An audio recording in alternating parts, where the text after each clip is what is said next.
Selamat pagi, siang, sore, malam teman-teman semua. Hari ini saya akan bahas satu topik yang lagi sering di DM-in ke tempat saya, ke Instagram, kemudian ke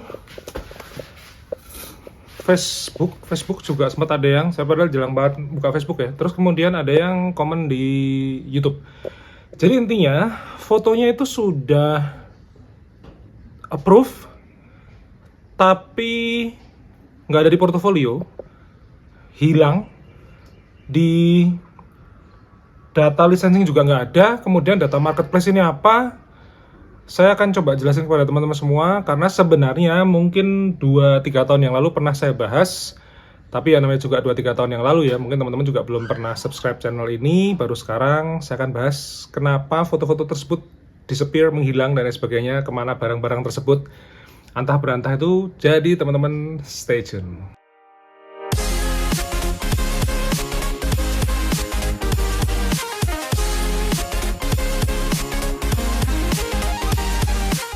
Swastiastu, nama saya Bima Aditya, matur suksma teman-teman sudah datang ke vlog hari ini. Terima kasih sekali juga teman-teman sudah subscribe. Nah, ini kemarin subscriber saya bertambah, jadi terima kasih, itu suatu kepercayaan dari teman-teman buat saya, matur nuwun sekali. Intinya tema vlog kali ini adalah tentang menelusuri ini kemana karya-karya foto ini kok menghilang. Sudah approve tapi kok menghilang, padahal dia cek di handphone tuh proof nih, tapi kok nggak masuk ke portofolio. Nah, saya genuinely itu sebenarnya sudah pernah membahas, tapi 3 tahun yang lalu. Jadi mungkin pada waktu itu teman-teman belum subscribe, belum nonton channel YouTube saya, kita masih belum saling kenal. Ya sampai sekarang juga belum saling kenal juga cuman komen-komenan di sosmed ya. Tapi ini gini, saya akan mencoba menjawab sebatas kemampuan saya. Saya bisa benar, saya juga bisa salah, karena saya juga kontributor biasa, sama seperti teman-teman, tapi mungkin saya sudah 7 tahun, sudah cukup malang melintang, sudah pernah merasakan sakit hatinya gitu ya. Jadi mudah-mudahan vlog kali ini bermanfaat buat teman-teman semua. Sebelum itu, kemarin saya minta maaf dulu. Kemarin sempat 1 bulan ini kan kelihatan jarang banget update ya gitu, karena satu, Nina melahirkan, yang kedua lagi proses normal nih, saya udah mulai ngevlog, saya udah mulai bikin foto tuh bahkan yang eksklusif ya. Tiba-tiba anak saya Kemah jatuh, tangannya patah. Jadi satu tantangan memang ya, ini juga buat pelajaran buat teman-teman semua. Kalau teman-teman ngeliatin Instagram saya sih sebenarnya masih tayang terus ya. Memang sebenarnya bikin vlog panjang begini ini effortnya jauh lebih luar biasa ketimbang saya cuman update story dan lain sebagainya. Mungkin nanti ke depan saya akan banyak update di Instagram juga ya, lewat ngawekani. Ngawekani itu waduh, lagi ngawekani itu adalah untuk mengantisipasi ketika saya lagi sibuk banget, bisa urusan pemotretan, bisa juga urusan rumah tangga yang saya nggak bisa cancel gitu. Intinya saya minta maaf, dan hari ini adalah vlog saya setelah mungkin lebih dari 2 minggu. Saya ngapunten sekali, saya minta maaf. Tapi ini gini, foto di Shutterstock, ini buat teman-teman yang baru ya. Ini mudah-mudahan belum ada perubahan, tapi menurut saya industrinya memang ke arah situ. Jadi buat teman-teman yang baru di dunia Shutterstock, itu saya perlu sampaikan kepada teman-teman semua bahwa pembelinya itu secara umum, secara gampang ini ada 2. Satu adalah company, instansi, badan, perusahaan dan sebagainya. Kayak kemarin foto saya dibeli di New York, padahal ambil fotonya di Hong Kong. Lalu foto saya juga dipakai di Traveloka, ambilnya di Hong Kong. Ada foto saya Imogiri, dipakainya di Surabaya, macam-macam. Nah, itu dari mulai Traveloka, Lonely Planet, Travel Wigo, Yahoo News, segala macam. Kumparan itu salah satu pembeli saya. Itu adalah sebuah company, adalah sebuah perusahaan yang di belakangnya ada orangnya. Nah, yang kedua ini yang mungkin buat teman-teman semua yang mungkin masih tertutup pikirannya atau mungkin belum paham tentang hal ini, mungkin agak susah menerima. Yang kedua ini yang beli adalah robot. Atau kita bisa lebih spesifik mendalam lagi, yang membeli adalah artificial intelligence. Nah, contoh gampangnya adalah kalau dulu ya 3 tahun yang lalu ketika AI ini dimunculkan, adanya foto-foto data licensing ini dimunculkan, itu sebenarnya pembelinya salah satunya adalah Tesla pada waktu itu. Jadi Tesla itu setahu ini yang saya baca ya. Tesla pernah membuat satu jenis mobil yang ketika di Vietnam itu dia bisa berjalan otomatis. Tapi ketika dia ditaruh di Simatupang Jakarta atau misalnya di MH Tamrin Jakarta, dia itu ngeblank karena sebenarnya data-data visualnya itu si Tesla itu belum lengkap. Jadi polisi tidur, ada orang kecelakaan, motor tiba-tiba seng gitu kayak di Jakarta gitu, itu belum lengkap. Maka dibutuhkanlah foto-foto dan video untuk AI. Nah, dengan berkembangnya teknologi, ini saya sambil gini ya, capek megangnya. Dengan berkembangnya teknologi, mungkin teman-teman pernah dengar namanya, kalau nggak salah namanya Jensen Huang ya. Dia adalah yang punya Nvidia. Nvidia ini adalah dulunya setahu saya sih perusahaan kayak VGA atau part komputer gitu. Tapi sekarang dia adalah perusahaan di belakangnya banyak sekali marketplace platform atau company yang bergerak di bidang artificial intelligence. Ini otaknya si Nvidia ini. Nah, adanya data-data banyak foto, ada footage segala macam itu sekarang ada 2. Satu masuk ke portofolio, satu masuk namanya data licensing. Ini buat kemarin yang tanya namanya marketplace data atau data marketplace, saya juga belum nemu. Setahu saya namanya adalah data licensing. Mungkin sama saja ya, data marketplace sama data licensing mungkin maksudnya sama. Saya belum nemu info terbarunya. Kalau salah minta maaf. Tapi intinya ada 2 portofolio kita sekarang. Satu adalah portofolio kita yang tampil. Kenapa itu harus ditampilin? Karena yang beli adalah manusia. Lalu kenapa data licensing itu kayak disembunyikan? Karena nggak butuh dilihat manusia. Itu yang membeli memang khusus artificial intelligence atau robot. Nah, saya kan kemarin lagi sering pakai nih, saya pakai ChatGPT, saya pakai Gemini, saya pakai apa tuh namanya, punyanya apa yang buat punyanya CapCut itu juga ada namanya apa ya, dulu InVideo juga saya pernah pakai. Itu kan sebenarnya produknya adalah produk AI ya. Nah, yang membeli mereka itu bukan apa ya, kerjanya udah bukan pakai manusia lagi. Manusianya ada sebagai developernya, tapi ketika dia bekerja ini sudah robot semua bekerja.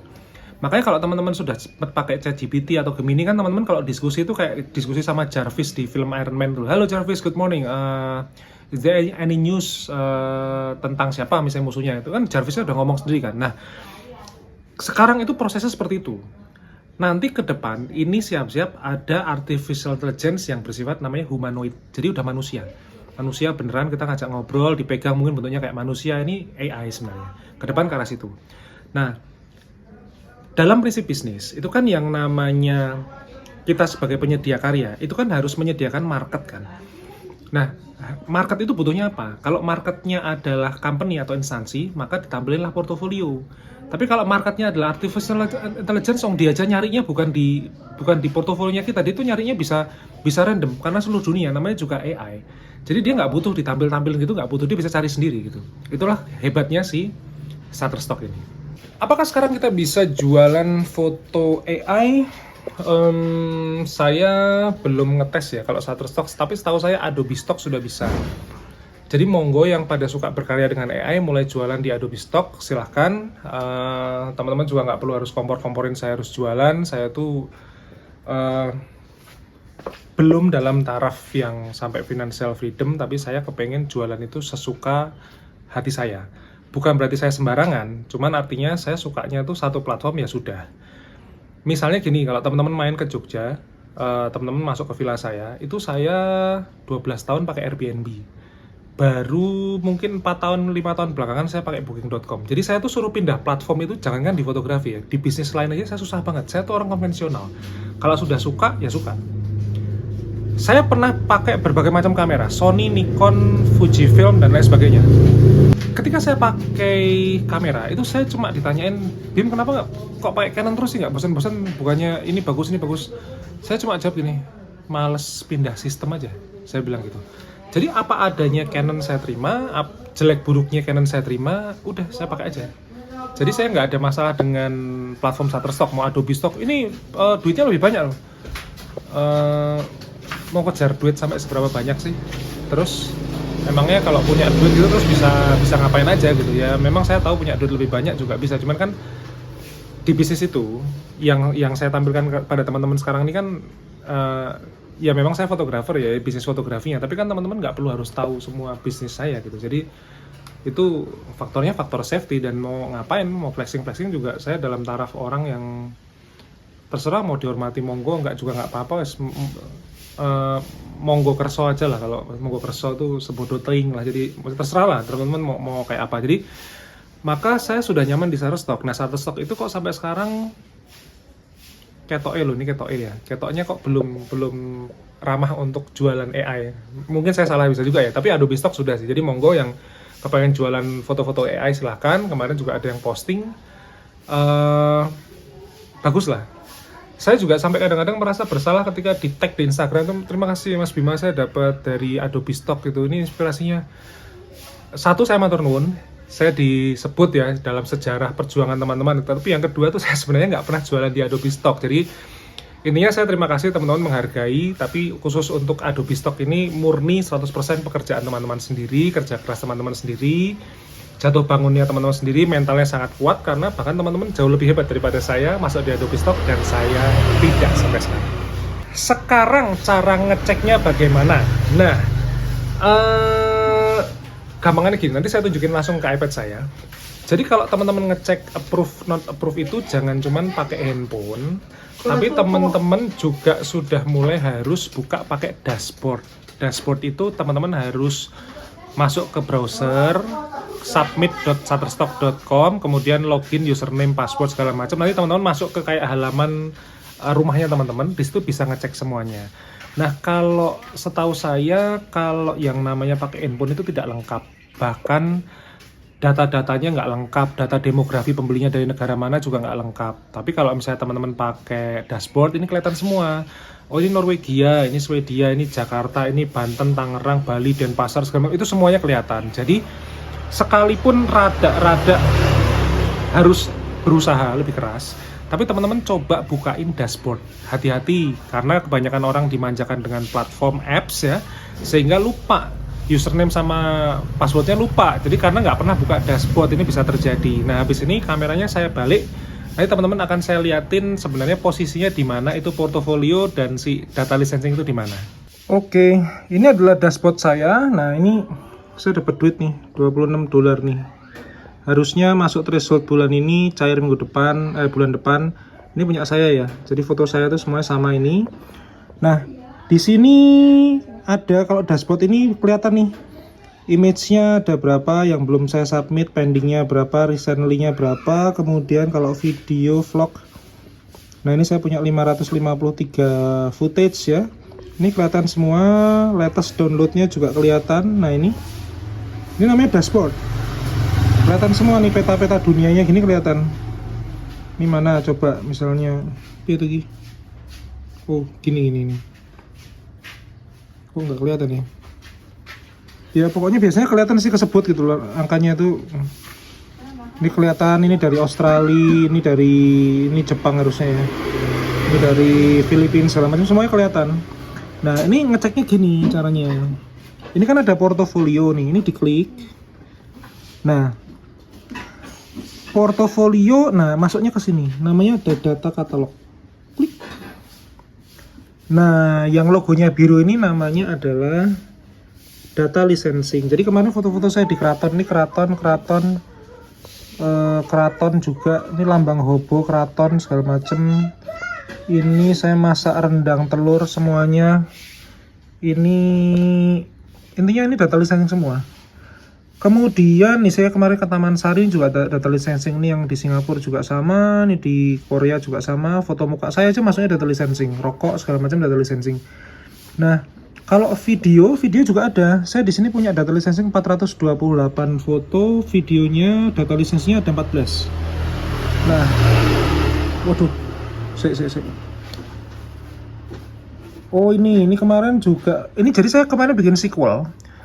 Setahu saya bener nggak ya,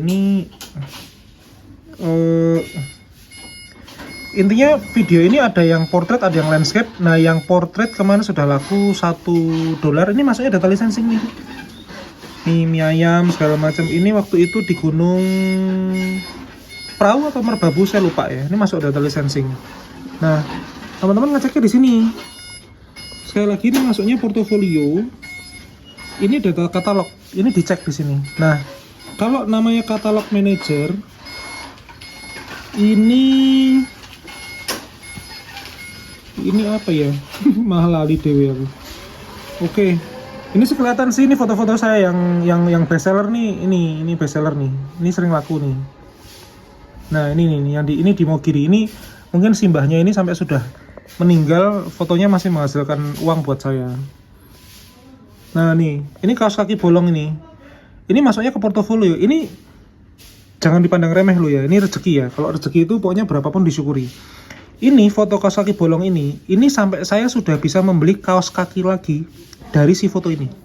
Ya namanya juga kaos kaki biasa ya, ini harganya cuma 12 ribuan, 15 ribuan. Cuman foto ini sudah menghasilkan uang untuk saya bisa membeli kaos kaki yang tidak bolong. Dah, jadi di situ. Nah, makanya mudah-mudahan teman-teman bisa paham nih ya. Ini ada portofolio, di sini ada, ini semuanya kelihatan. Kalau misalnya pakai handphone tok gitu, aplikasi nggak kelihatan. Bentar, saya mau balik piye cara ini. Ya, kurang lebih begitu ya.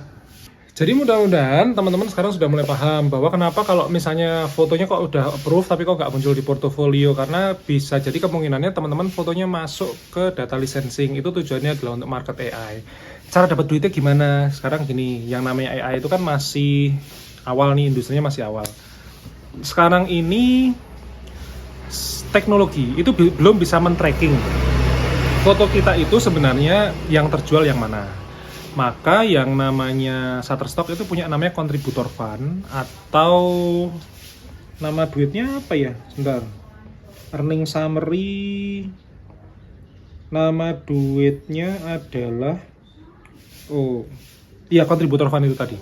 Nah, contributor fund ini bisa setahun 2 kali, bisa setahun 3 kali. Nah, saya bisa terima itu kadang-kadang tiba-tiba dapat $16, tiba-tiba dapat 25, dapat $32, tapi tanpa saya tahu ini sebenarnya yang mana. Sekarang konsepnya gini, kenapa belum bisa terdeteksi? Kalau tadi misalnya teman-teman lihat foto simbah-simbah di Mogiri tadi, itu kelihatan yang beli itu namanya Conversation. The Conversation itu ada websitenya. Kalau dulu saya nggak tahu cek, tapi intinya sampai sekarang masih menghasilkan uang lah. Kan pembelinya nggak cuma si perusahaan itu toh.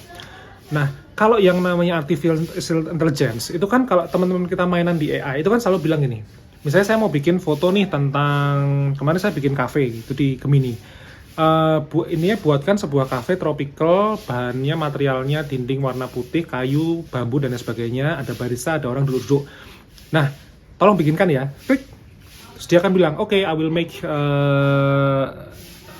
the photos." Dia bilang gitu. Nah, setelah itu kan saya nggak pernah tahu itu orangnya dari fotonya siapa, bunga kambojanya dari fotonya siapa, rumputnya punya siapa, mejanya punya siapa, kita nggak pernah tahu. Nah, yang namanya AI itu bisa mengkombinasikan, mengkompil begitu jutaan banyak foto di seluruh dunia menjadi satu foto. Sehingga kita sampai sekarang teknologinya belum bisa kedetek. Teman-teman dapat duit $10 itu dari penjualan apa dan apa, kita belum pernah tahu sampai sekarang. Tapi saya yakin ya, teknologi ke depan akan makin bagus. Dengan begitu kita akan pernah tahu nantinya karya kita yang terjual itu foto atau video yang seperti apa. Sebagai penutup, matur nuwun sekali teman-teman sudah selalu datang dan menyempatkan menyapa saya di YouTube, di Instagram. Sapaan-sapaan teman-teman, DM teman-teman itu menginspirasi saya dan membuat saya bisa terus semangat untuk bikin konten buat teman-teman semua. Terus matur nuwun juga teman-teman juga selalu menyapa saya dengan kata-kata mau assalamualaikum atau selamat pagi atau apa, menyebut nama saya itu saya senang sekali disebut namanya karena kayak ada satu kedekatan gitu ya, dibandingin cuman kayak Kak bisa ngisi seminar nggak gitu. Kadang-kadang kalau saya gitu saya males menjawab karena dia nggak nyebut nama ya. Nyebut nama itu bukan perkara kita hidup di zaman sekarang atau zaman dulu. Nyebut nama itu adalah sebuah apresiasi, dimana kalau teman-teman nyebut nama itu lebih menghormati dan yang disebut itu lebih senang lah. Ini kurang lebih begitu. Oke, intinya teman-teman bisa nonton gratis, teman-teman bisa belajar gratis. Sekali lagi ya, buat yang masih bermasalah dengan keuangan, finansial segala macam, nggak perlu harus ngoyo beli ebook saya, harus gabung ke Phototube, harus gabung ke seminar saya. Teman-teman nonton ada di YouTube, berlangganan pakai kuota, silahkan beli kuota misalnya sampai 20 giga sebulan, itu harganya paling bisa 70.000 misalnya atau 50.000 gitu. Teman-teman belajar saja pakai itu, nonton saya di Instagram, nonton saya di YouTube, kemudian kalau pas lagi ada sesi hunting gratis ya, hunting sama saya itu selama ini udah 2 tahun ini selalu gratis, jadi tidak ada pungutan biaya sama sekali. Teman-teman tinggal datang sesuai, ya namanya juga gratis ya, suka-suka saya juga ngajarin juga suka-suka saya, tapi mayoritas sih kalau yang pada ikut, saya selalu berusaha untuk ngajarin. Jadi misalnya kemarin low light, Mas ini gimana cara ngaturnya, oh ini gini, ini speednya kesini, ini gini, saya langsung masuk ke kameranya dia. Jadi itu dipantau aja di Instagram. Insya Allah sih saya kepengen bikin lagi hunting, mudah-mudahan di luar kota juga bikin hunting juga ya, atau mungkin di luar negeri, kayaknya menarik juga ya. Lagi janjian sama Mas Fajrul di Turki, di Istanbul, tapi belum ketemu jadwalnya, tapi kita akan bikin nanti suatu ketika di Turki juga. Matur nuwun. Tapi kalau misalnya teman-teman punya alokasi dana untuk pendidikan lebih, teman-teman kepengen belajar lebih komprehensif, teman-teman bisa baca ebook saya jualan foto dengan Shutterstock sampai fotografi. Itu juga bundling sama presetnya, namanya Joyful Preset. Saya cuma punya 1 preset itu. Atau teman-teman kepengen belajar lebih detail lagi dalam 1 tahun, itu bisa gabung ke Phototube. Semua linknya ada di bawah. Matur nuwun sekali teman-teman sudah mengapresiasi saya. Bahkan ada yang berbelanja kebutuhan hariannya lewat link Shopee saya Shopee affiliate. Matur nuwun, setiap rupiah yang saya dapat lewat Shopee itu semua dari keikhlasan teman-teman semua untuk saya bikin konten kayak gini. Saya jadi semangat ya, dapat affiliate. Kita ketemu lagi di vlog berikutnya, dan jangan sungkan untuk ngasih komentar di bawah tentang Mas bikinin konten tentang ini dong, saya nggak mudeng tentang ini, Mas bikinin konten tentang ini. Saya akan dengan senang hati memfilter dan membuatkan vlognya untuk teman-teman semua. Matur nuwun, matur sukses, sampai ketemu di vlog berikutnya.